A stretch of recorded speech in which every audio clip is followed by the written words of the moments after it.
Hey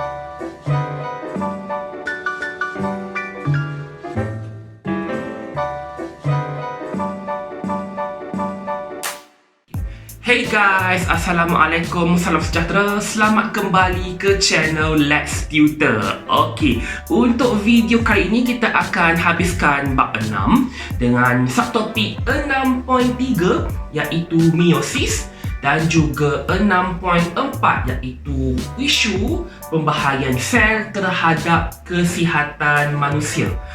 Dua subtopik tu, lepas tu dah habis dah bab 6. Sebelum kita mulakan, yang dah subscribe tu bagus, terima kasih. Kepada yang belum subscribe dan anda ingin tahu bila lagi video-video baru yang akan dikeluarkan, nampak butang merah di bawah itu? Tekan butang merah itu. Kalau boleh, tekan sekali bell notification untuk mengetahui bila waktu yang tepat saya akan release video baru. Dah tekan subscribe? Okey, terima kasih. Okey, jom kita mulakan 6.3.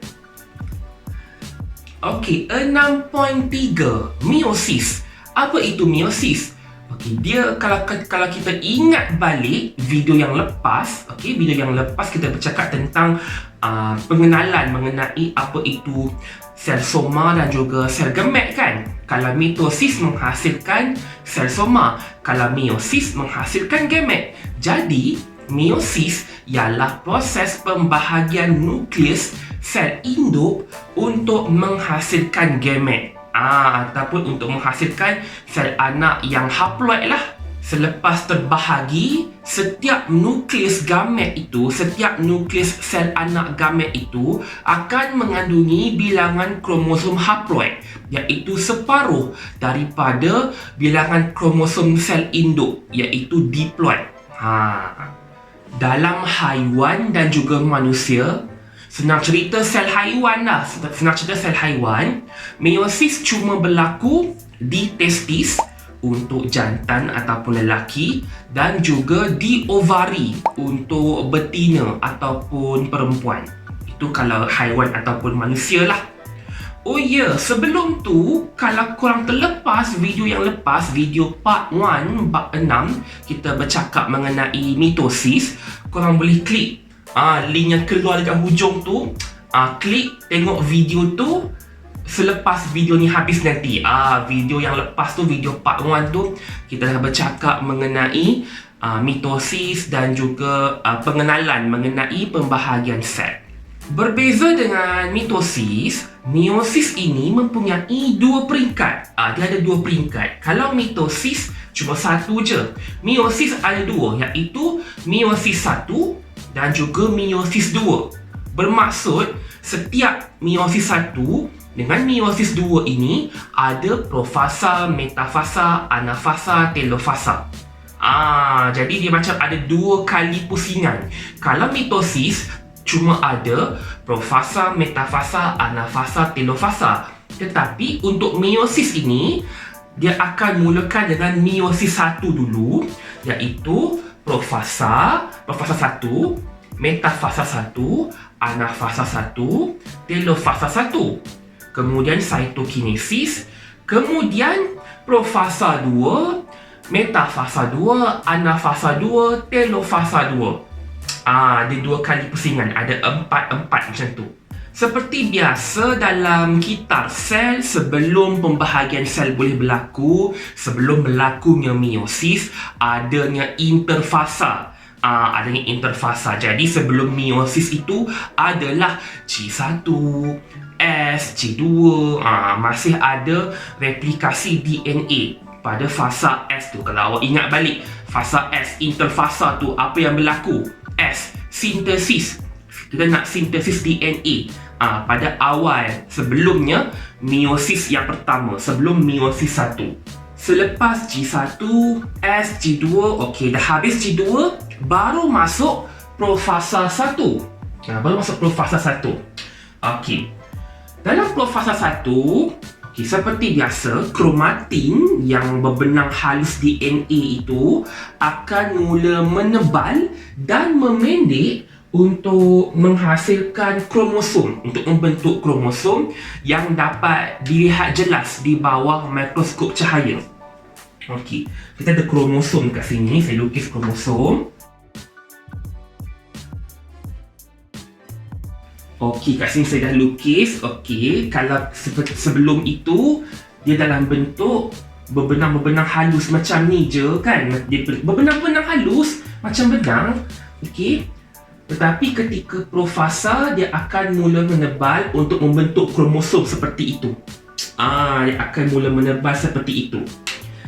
Di sini sudah bermulanya perbezaan di antara mitosis dan meiosis. Dalam profasa 1, iaitu meiosis yang pertama, dalam profasa 1, kromosom homolog akan menjalani sinapsis. Kromosom homolog akan menjalani sinapsis. Apa itu sinapsis? Sinapsis ialah suatu proses di mana kromosom homolog berpasangan. Okey. Kalau dalam mitosis biasa, kromosom homolog ini dia akan terapung. Kalau ingat, kromosom homolog ialah dua kromosom yang sama ciri dan struktur. Dia punya ketinggian dia sama, tebal dia sama. Okey. Ciri dan struktur yang sama, kromosom homolog. Kalau dalam mitosis, dia cuma terapung berasingan. Seorang dia je. Tetapi ketika profasa 1, kedua-dua kromosom homolog akan menjalani sinapsis, iaitu dia akan berpasangan dan mendekati antara satu sama lain. Itu yang kita panggil sebagai sinapsis. Bila dia sinapsis, bila dia berpasangan, dia akan membentuk suatu struktur kita panggil sebagai bivalent ataupun tetrad. Dua-dua ni basically benda sama lah. Nak panggil bivalent boleh, nak panggil tetrad pun boleh. Bivalent ni basically bivalent, inilah bivalent. Ini bivalent. Basically bivalent ialah suatu struktur dengan sepasang kromosom homolog sebelah sebelah. Itu kita panggil sebagai bivalent. Dan nama lainnya adalah tetrad. Sebab tetrad itu bermaksud ada 4 kromatik. Tetrad itu bermaksud suatu struktur dengan 4 kromatik. Betul lah. Ada satu kromatik, 2 kromatik, 3 kromatik, 4 kromatik. Awak nak cakap bivalent boleh, tetrad pun boleh. Ketika fasa 1, selepas kromosom homolog menjalani sinapsis untuk membentuk bivalent ataupun tetrad, maka proses pindah silang akan berlaku di antara kromatik bukan seiras. Di antara kromatik bukan seiras. Kalau awak ingat balik, okey, ini satu kromosom. Ini satu kromosom dengan 2 kromatik kembar. Okey, satu kromosom, kromatik yang pertama, kromatik yang kedua.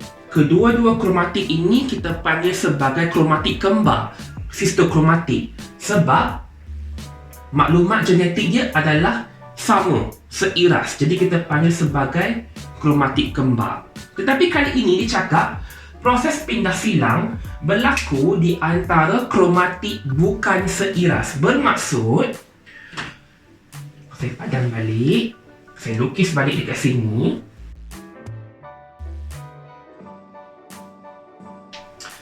Seperti itu. Okey, kedua-dua kromatik ini kita panggil sebagai kromatik bukan seiras. Ialah sebab kedua-dua kromosom ini adalah kromosom yang berbeza, tapi dia homolog. Okey, jangan confuse. Macam saya cakap tadi, satu kromosom mempunyai 2 kromatik yang seiras. Kita panggil sebagai kromatik kembar. Kromosom homolog, kedua-dua kromosom mempunyai ciri dan struktur yang sama dan gene yang sama, tetapi boleh membawa maklumat genetik yang berbeza. Maksudnya, contoh, okey, kedua di bahagian kaki kanan ni kan, dekat kaki kanan tu contohlah kan, dia bawa gene untuk warna kulit gelap. untuk kromosom merah. Untuk kromosom biru, dia bawa jin warna kulit juga, tetapi warna kulit yang cerah. Jadi maklumat jin yang sama, warna kulit, tetapi maklumat yang berbeza. Satu kromosom membawa maklumat warna kulit gelap, satu lagi membawa maklumat warna kulit cerah. Okey, jangan ingat kata bahawa kromosom homolog itu adalah kromosom yang mempunyai maklumat genetik yang sama. Tak semestinya. Okey. Dan maka disebabkan itu, pindah silang akan berlaku di antara kromatik bukan seiras, non-sister kromatik. Oh ya, dan tempat pindah silang itu berlaku kita panggil sebagai kiasma. Okey, kiasma. Kiasma. Okey. Tempat berlakunya persilangan di antara dua kromatik bukan seiras kita panggil sebagai kiasma. Di mana tempat berlakunya pindah silang berlaku, maka akan berlakulah proses pertukaran bahan genetik. Itu kepentingan fasa 1, kepentingan proses pindah silang untuk memastikan berlakunya pertukaran genetik di antara dua kromatik bukan seiras. Jadi bila saling bertukar maklumat genetik di antara dua kromatik yang bukan seiras itu, maka kita akan membentuk suatu kombinasi jin yang baharu. Kita ada variasi jin, so that generasi-generasi organisma selepas itu, anak-anak yang selepas itu tak akan sebiji sama macam mak ataupun macam ayah. Senang cerita macam tu lah. Okey, kalau awak perasan, ada anak, ada si anak sulung, okey, muka macam ayah. Anak second, okey, muka macam mak. Macam kita tak boleh predict 100%. Okey, confirm ni ciri dia sama macam ayah ataupun mak. Mesti ada combination dekat situ. Jadi macam saya cakap tadi, pindah silang bertukar bahan genetik kan. Jadi saya akan lukis balik lah. Saya akan lukis balik.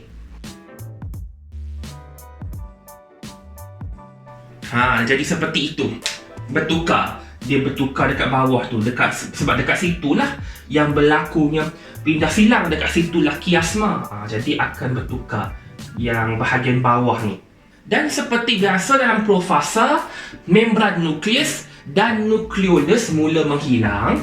Membran nukleus mula menghilang. Ini membran nukleus dia mula menghilang. Dan seperti biasa, sentriol akan mula bergerak ke kutub sel yang bertentangan. Kalau satu pergi ke kiri, satu pergi ke kanan. Kalau satu pergi atas, satu pergi bawah. Dan gentian gelindung mula terbentuk. Macam awak nampak line-line ni. Okey, gentian gelindung mula terbentuk. Nanti ada yang tanya saya pula, kenapa saya tak sediakan video untuk topik bab 6 ni? Sebab, kenapa saya lukis? Sebab ini kemahiran. Ini adalah salah satu dalam requirement di SKP awak, dalam silibus awak, iaitu awak boleh melukis step by step apa yang berlaku dalam mitosis dan meiosis. Jadi sambil saya lukis ini, macam inilah cara untuk kita lukis dalam jawapan, especially kertas 2 lah yang melibatkan lukis-lukis ni. Boleh jadi ada soalan minta lukis step ataupun langkah seterusnya dalam proses pembahagian sel. Kemudian, okey, profasa 1 selesai. Kemudian kita beralih pula kepada metafasa 1. Okey, ketika metafasa 1,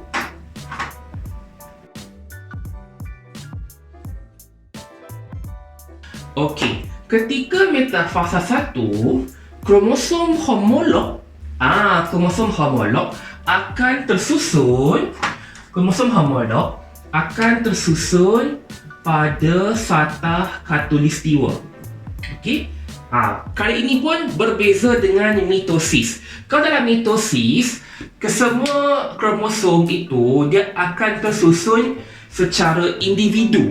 Dia tersusun secara individu dan rawak pada satu khatulistiwa. Dia satu. Tetapi untuk metafasa 2, kromosom homolog yang akan tersusun pada satu khatulistiwa, dia akan tersusun secara berpasangan. 2. Dia 2. Kalau dalam mitosis, dia akan 1. Kemudian, seperti biasa dalam metafasa, gentian gelindung, dia akan berpaut pada sentromere. Okey, dia akan berpaut pada sentromere setiap kromosom. Gentian gelindung akan berpaut pada sentromere setiap kromosom. Jadi, satu kromosom akan berpaut kepada gentian gelindung daripada satu kutub sel. Manakala satu lagi kromosom homolognya, satu pasangan kromosom homolog itu akan berpaut pada gentian gelindung daripada kutub sel yang bertentangan. Nampak tak? Ini berpasangan kromosom homolog, satu pergi ke kiri, satu lagi pergi ke kanan. Dan ketika ini kromatik kembar belum terpisah. Jadi sentromere pun belum terbahagi. Dan dua kromatik kembar itu dia akan bergerak sebagai satu unit kromosom. Okey, sentromere belum terbahagi. Senang. Metafasa cuma kromosom homolog tersusun pada satu khatulistiwa.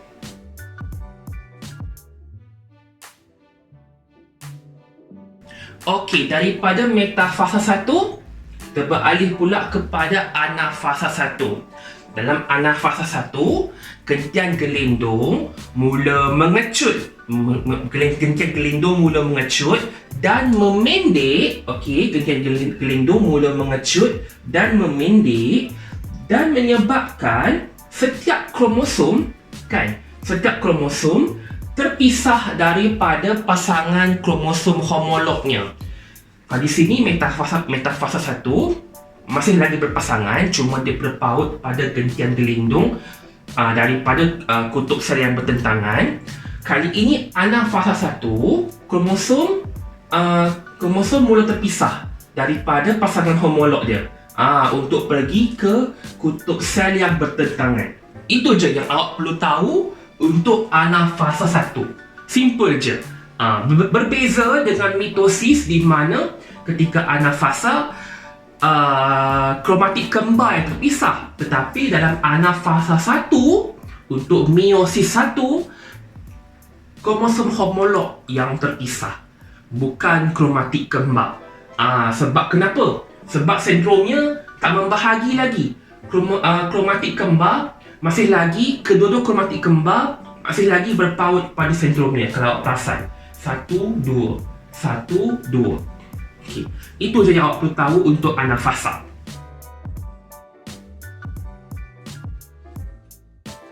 Okey, selepas anafasa 1, maka disusuli pula dengan telofasa 1. Ketika telofasa 1, kromosom telah pun tiba di kutub sel yang bertentangan, dan kali ini setiap kutub sel mempunyai bilangan kromosom haploid.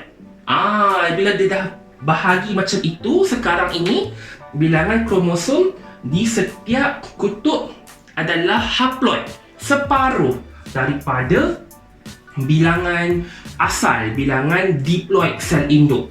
Awal-awal kita mula dengan 2 kan? Awal-awal kita mula dengan 2 kromosom. Kali ini kita bahagi 2, kita akan dapat 1. Kemudian gentian gelindung pun mula menghilang sebab dah tak ada function dah tak ada fungsi dah. Kromosom dah sampai dekat kutub, so dah tak ada fungsi untuk gentian gelindung. Gentian gelindung mula menghilang dan membran nukleus dan juga nukleolus kembali terbentuk. kembali terbentuk. Selepas telofasa 1, okey, yang ini, maka disusuli pula dengan cytokinesis. Okey, cytokinesis iaitu pembahagian sitoplasma untuk menghasilkan dua sel anak. Okey, cytokinesis, okey, untuk menghasilkan dua sel anak dengan bilangan sel haploid. Kan tadi kan bilangan kromosom di setiap kutub adalah haploid. Maka bila cytokinesis berlaku, setiap sel anak, dua sel anak ini, dia akan mengandungi bilangan kromosom haploid separuh. Selepas terbentuknya dua sel anak ini, kan, selepas habisnya cytokinesis, kedua-dua sel akan kembali memasuki interfasa G1, S, G2, tapi tak ada S. Dia masuk interfasa. Dia masuk interfasa sekejap sebagai persediaan untuk menjalani meiosis yang kedua, round 2 untuk meiosis yang kedua. Dia masuk sekejap interfasa, tetapi interfasa dia singkat saja. Interfasa dia sekejap dan tiada replikasi DNA. Pada awal-awal interfasa sebelum meiosis 1 ada replikasi DNA pada fasa S. Okey, jadi interfasa dia ada G1, S, G2. Tetapi untuk interfasa sebelum meiosis yang kedua tiada replikasi DNA.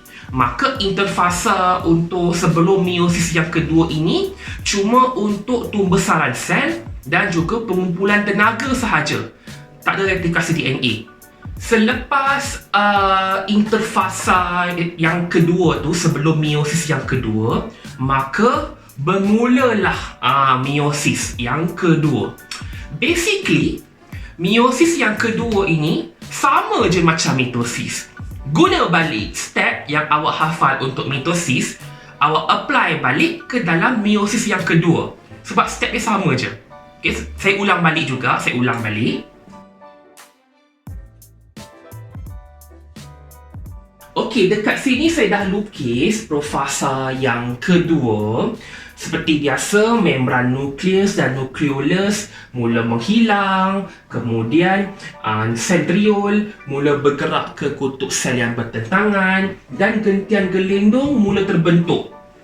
Simple, macam itu je. Sama macam profasa mitosis. Daripada profasa kedua, kita beralih kepada metafasa yang kedua. Metafasa 2 sama macam metafasa mitosis. Kromosom individu, setiap individu kromosom akan tersusun pada satah khatulistiwa. Dia berbeza dengan metafasa 1. Metafasa 1 kan dia kromosom homolog yang tersusun. Dia 2-2-2. Kali ini metafasa 2 sama macam metafasa mitosis. Setiap individu kromosom akan tersusun pada satah khatulistiwa dan gentian gelindung berpaut pada sentromere, dan metafasa 2 akan berakhir apabila sentromere setiap kromosom mula membahagi. Sama macam mitosis. Sebab tu saya cakap sama. Selepas metafasa 2, anafasa pula. Okey, anafasa.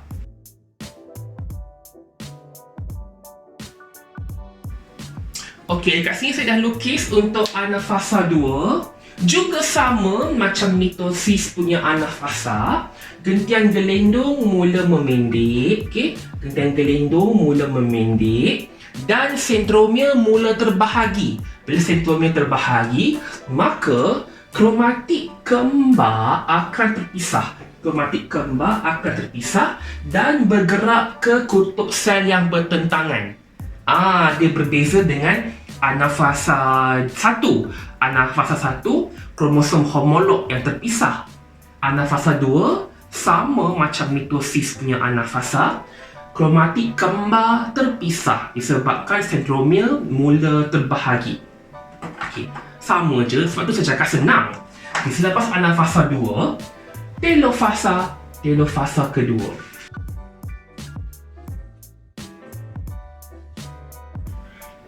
Oh ya, saya lupa tambah. Okey, saya lupa tambah. Untuk anafasa kedua tu, bila kromatik kembar tu dah terpisah, setiap kromatik itu sekarang ini kita panggil sebagai kromosom.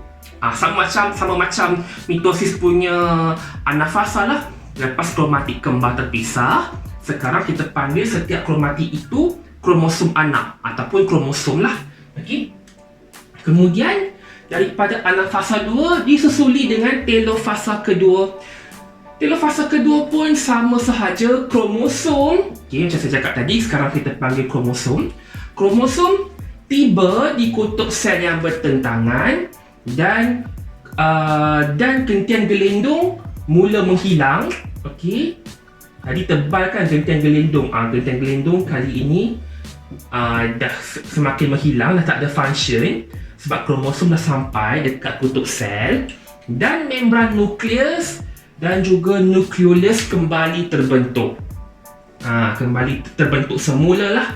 Okey, membran nukleus dan juga nukleolus. Telofasa 2 seperti biasa, telofasa 2 disusuli dengan cytokinesis, dengan pembahagian sitoplasma untuk menghasilkan 4 sel anak. Kan sekarang ini kita ada 2 kan? Kita ada 2 sel. Jadi, kalau kedua-dua sel ini menjalani cytokinesis, maka kita akan mendapat 4 sel anak. Daripada 2 jadi 4. Jadi daripada 1 sel.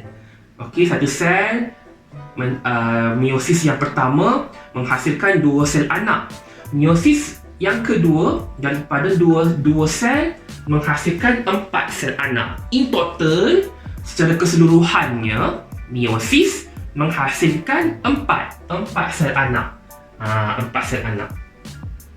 Dan setiap nukleus sel anak meiosis ini mengandungi separuh bilangan kromosom daripada sel induk. Sel induk ada diploid. Jadi bila separuh, dia ada haploid. Kita awal meiosis 1, kita mula dengan 2 kromosom. 2 kromosom yang ada 2 kromatik. Okey? 2 kromosom yang ada 2 kromatik.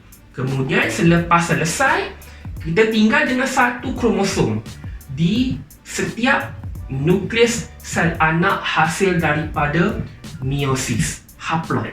Okey, 1 sahaja. Setiap sel anak haploid hasil daripada meiosis ini, dia akan berkembang dan mengkhusus untuk menghasilkan gamet, iaitu sperma dan juga ovum lah. Okey, dia akan berkembang dan akan mengkhusus. Bila kita bercakap, okey, proses meiosis, okey, ada 2, meiosis 1, meiosis 2, kita dah berbincang setiap peringkat meiosis. Tapi apa keperluan meiosis? Mengapa meiosis ni penting kan? Apa kepentingan meiosis? Kepentingan meiosis yang pertama ialah untuk pembentukan gamet, ataupun kita panggil sebagai gametogenesis. Pembentukan gamet, gamet lah, genesis, pembentukan. Jadi pembentukan gamet. Meiosis penting untuk pembentukan gamet sebab jika tak ada meiosis, gamet tak dapat dihasilkan, sel pembiakan tak dapat dihasilkan. Jadi pembiakan tak boleh berlaku sebab tak ada sel pembiakan.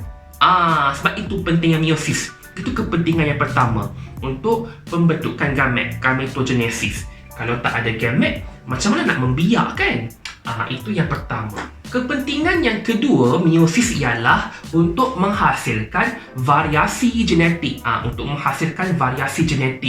Specifically, secara khususnya daripada peringkat profasa 1, proses pindah silang di antara 2 kromatik bukan seiras. Jadi, setiap individu mempunyai ciri-ciri yang berbeza. Buktinya, ni, 4 sel anak ni. 4 sel anak ni.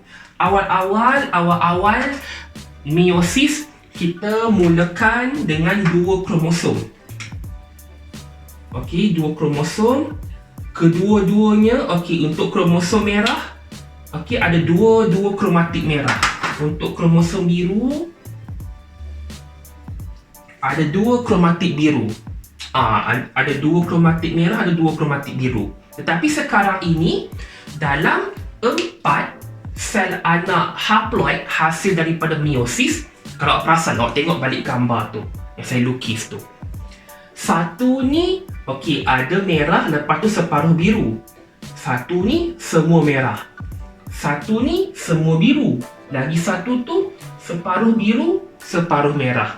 Ada variasi, ada genetik. So that tak samalah ciri-ciri dia dengan generasi-generasi yang sebelum tu. Organisma generasi baru akan mempunyai variasi genetik. Okey, kepentingan yang ketiga. 3 kepentingan. Kepentingan yang ketiga iaitu untuk mengekalkan bilangan sel diploid daripada generasi ke generasi. Itu pentingnya meiosis. Mengekalkan bilangan diploid tapi kita menghasilkan sel haploid. Macam mana tu? Okey. Dalam pembiakan seks, kita ada, contohlah kita ambil sel manusia lah, Okey. Ada 23 kromosom. Ini sperma, contoh sperma. Haploid 23. Okey. Kemudian dengan ovum 23 kromosom. Ini pun haploid. Sebab diploid dia ialah 2n sama dengan 46. Okey, in total sel diploid manusia ada 46 kromosom. Jadi haploid dia 23 lah. Dalam pembiakan seks, bila suatu gamet yang haploid disenyawakan dengan sel gamet yang haploid juga, jadi akan membentuk zygot, dan akan berkembang membesar menjadi embrio dan kemudian menjadi bayi, menjadi organisma generasi yang baru. 23 tambah 23 46. Nampak tak? Okey, daripada induk jantan, daripada lelaki, sel biasa kita ada 46 kromosom. Tetapi daripada 46 itu akan dihasilkan sperma dengan 23 kromosom. Untuk perempuan pula, perempuan pun ada 46 kromosom. Tetapi untuk menghasilkan ovum itu akan mempunyai 23 kromosom.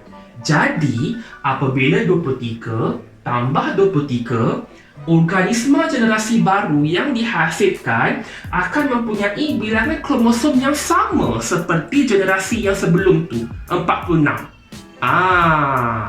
Basically senang cerita, haploid tambah haploid sama dengan diploid. Separuh tambah separuh sama dengan penuh lah, satu lah kan. Itu je. Ada 3 kepentingan. Jadi ada 3 kepentingan meiosis yang awak perlu tahu, iaitu yang pertama untuk pembentukan gametogenesis, yang kedua menghasilkan variasi genetik, dan juga yang ketiga iaitu mengekalkan bilangan kromosom diploid daripada generasi ke generasi.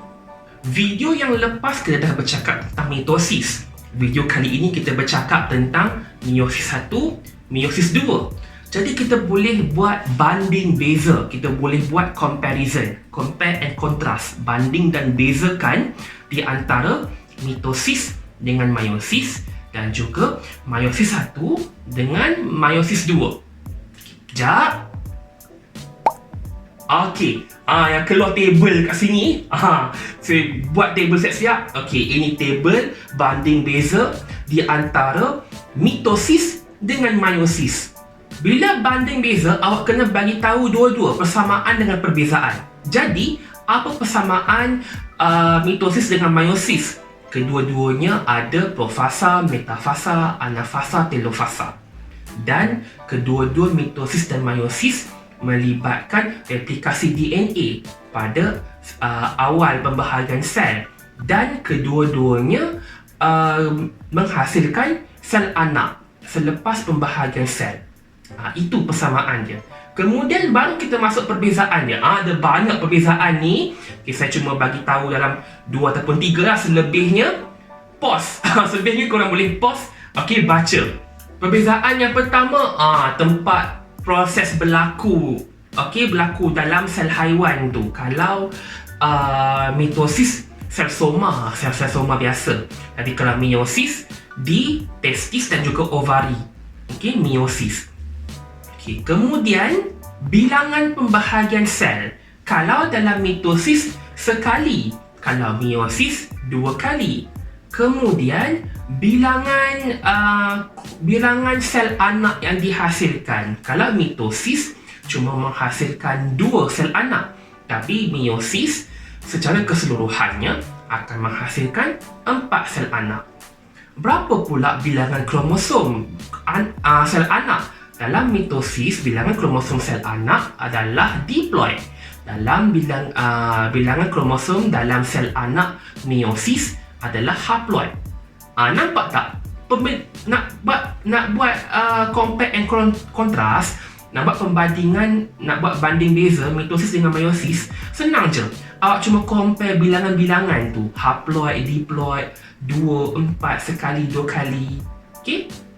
Dan selebihnya tu, ada lagi banyak lagi perbezaan yang awak boleh bagi tahu.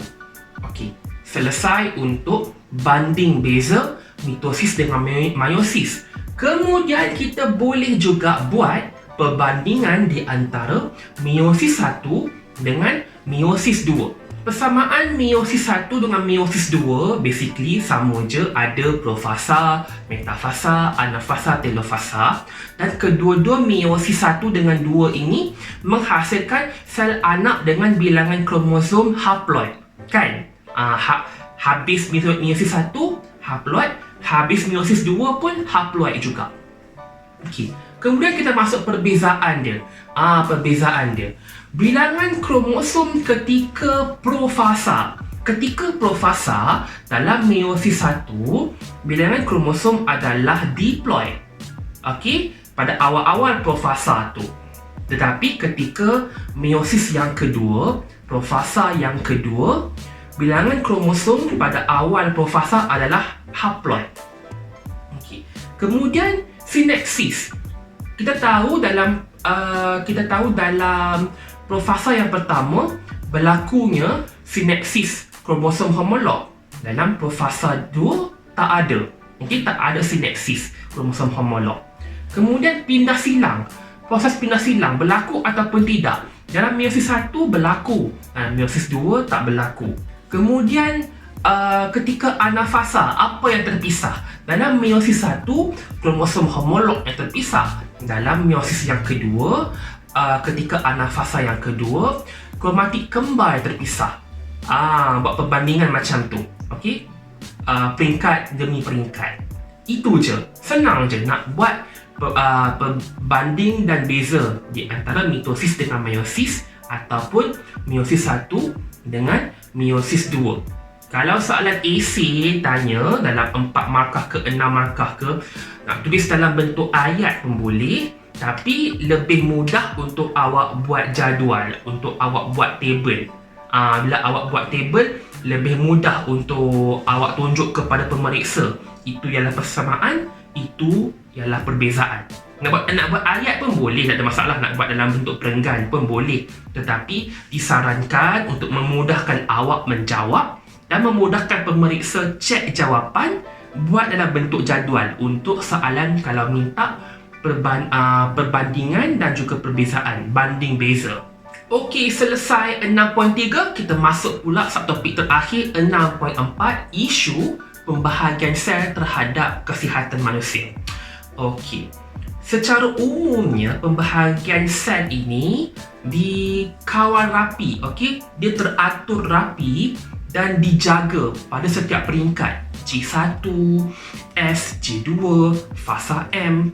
Untuk sel memasuki peringkat yang baru daripada peringkat yang asal, contoh daripada G1 nak masuk S, sel tersebut perlu melepasi syarat-syarat tertentu sebelum memasuki peringkat yang seterusnya. Ini kita panggil sebagai checkpoint. Okey, ada G1 checkpoint, ada G2 checkpoint, ada M checkpoint. Tapi awak tak perlu tahulah. Itu saya cuma bagi tahu maklumat tambahan. Awak masuk universiti nanti, asasi ke, degree ke nanti ke, baru awak akan belajar G1 checkpoint, G2 checkpoint, M checkpoint, syarat-syarat tertentu. Kalau sel tak lepas syarat-syarat tu, sel tak boleh meneruskan pembahagian sel. Dia dikawal rapi. Okey, tapi untuk peringkat SPM, awak cuma perlu tahu bahawa pembahagian sel ini dikawal rapi pada setiap peringkat kitar sel tu. Walau bagaimanapun, kesilapan boleh berlaku, kerosakan boleh berlaku, menyebabkan pembahagian sel menjadi tidak terkawal. Jadi apa yang akan berlaku? Kita bercakap dulu untuk mitosis. Mitosis yang tidak terkawal, okey, pembahagian sel mitosis yang tidak terkawal akan menyebabkan berlakunya pertumbuhan tumor. Okey, tumor. Kita ada dua jenis tumor, iaitu tumor benigna dan juga tumor malignant. Tumor benigna ini dalam English kita panggil sebagai benign tumor. Okey, benign tumor. Tumor benigna. Tumor benigna ni tak berbahaya dan kita boleh buang melalui pembedahan. Dia cuma macam seketul daging macam tu je. Dia just seketul sel macam itu je. Tak berbahaya. Benign tumor. Yang kedua, tumor malignant. Malignant tumor ini adalah berbahaya. Kenapa? Sebab tumor malignant ini terdiri daripada sel-sel kanser. Sel-sel kanser ini boleh merebak ke tempat lain. Boleh merebak ke tempat lain. Antara faktor-faktor yang menyebabkan kerosakan sistem pembahagian sel tu, menyebabkan sel membahagi secara berterusan dan menghasilkan tumor malignant ataupun sel kanser lah, senang cerita. Untuk menghasilkan sel kanser itu terdapat beberapa faktor, antaranya radiasi, okey, sinar UV, sinar X. Sebab itu kita tak boleh kita tak boleh sewenang-wenangnya menjalani X-ray. Okey, buat X-ray 2-3 kali. Dia mesti ada gap dalam setahun tu. Selalu kalau nak buat X-ray tu, doktor akan tanya dulu bila last buat X-ray.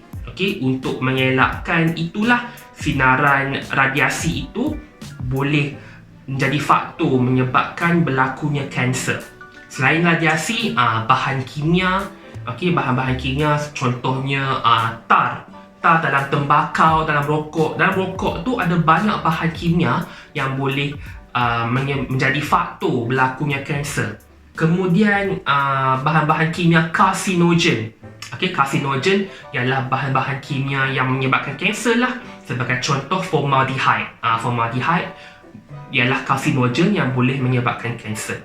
Selain daripada itu, mungkin faktor genetik, mungkin ada waris, ada ayah ke, ada datuk ke yang pernah ada sejarah kanser, boleh diturunkan juga. Okey, ada faktor genetik. Dan selain daripada faktor genetik, mungkin bakteria ataupun virus yang boleh menyebabkan berlakunya pertumbuhan tumor malignant ataupun sel-sel kanser. Sel kanser daripada tumor malignant ini, dia boleh merosakkan sel-sel di sekeliling dia. Okey, contoh satu tumor malignant ni, bila sel kanser itu keluar daripada tumor malignant, dia akan merosakkan sel-sel di sekeliling sebab dia akan bersaing dengan sel-sel yang di sekeliling itu untuk mendapatkan nutrien. Maka sel-sel di sekeliling tumor malignant itu akan menjadi rosak. Bila sel rosak, maka tisu pun rosak, organ pun boleh rosak. Dan yang berbahayanya, sel kanser ini dia boleh memasuki salur darah dan juga boleh memasuki salur limfa, lymphatic vessel and also blood vessels. Okey, dia boleh masuk ke dalam salur, kedua-dua salur itu untuk merebak ke tempat lain dan menyebabkan tumor ataupun menyebabkan kanser di organ-organ lain. Dia boleh merebak ke tempat-tempat yang lain. Sebab itu, dia bukan suatu perkara yang tak normal, bukan suatu perkara yang aneh kalau pesakit itu ada kanser, contoh kanser paru-paru. Tapi dia boleh merebak, jadi kanser jantung ke, kanser esophagus ke, kanser mulut ke, dia boleh merebak melalui salur darah. Kanser ni kalau kita detect secara awal, kalau kita kesan secara awal, kita boleh bagi rawatan kepada pesakit supaya sel-sel kanser itu dapat dihentikan. Sebab sel kanser ni kan sel-sel yang membahagi berterusan. Jadi kalau kita kesan awal, kita boleh stop pembahagian sel tu, pembahagian sel kanser tu.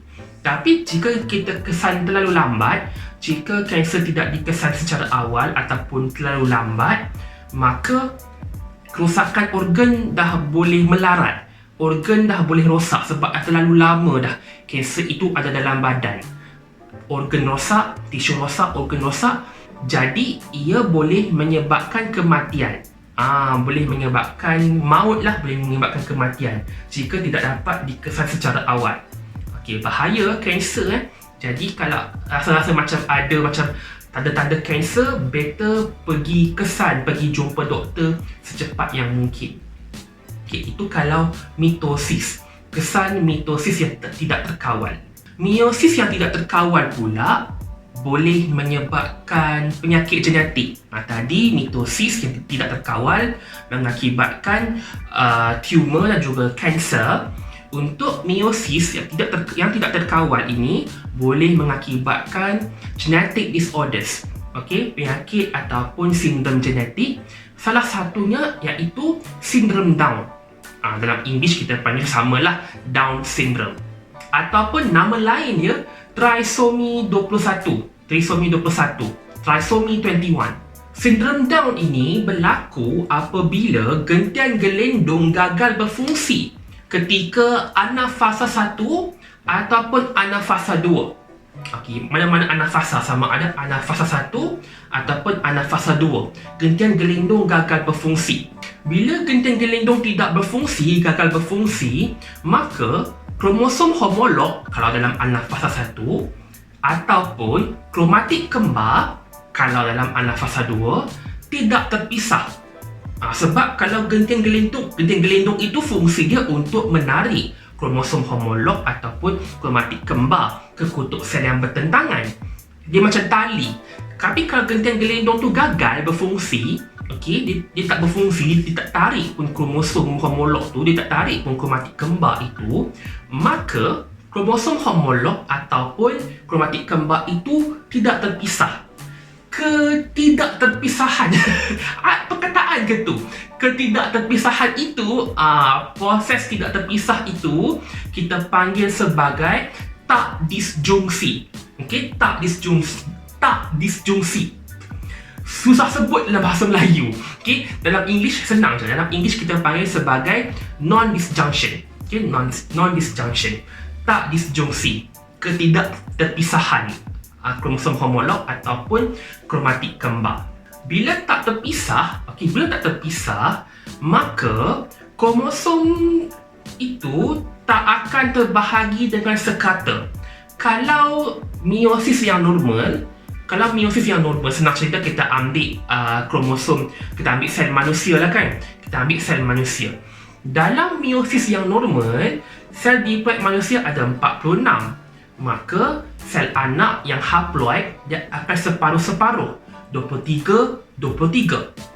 Tetapi jika gentian gelendong gagal berfungsi, maka kromosom tidak terbahagi dengan sekata. Ada satu yang 22, ada satu yang 24. Dia macam ada yang terkurang satu, ada yang terlebih satu. Dia jadi masalah bila yang terlebih satu ni, yang ada 24 kromosom ni, yang 24 kromosom ini disenyawakan dengan gamet yang normal. Gamet yang abnormal tu yang ada 24 kromosom disenyawakan bersama gamet yang ada 23 kromosom haploid yang normal.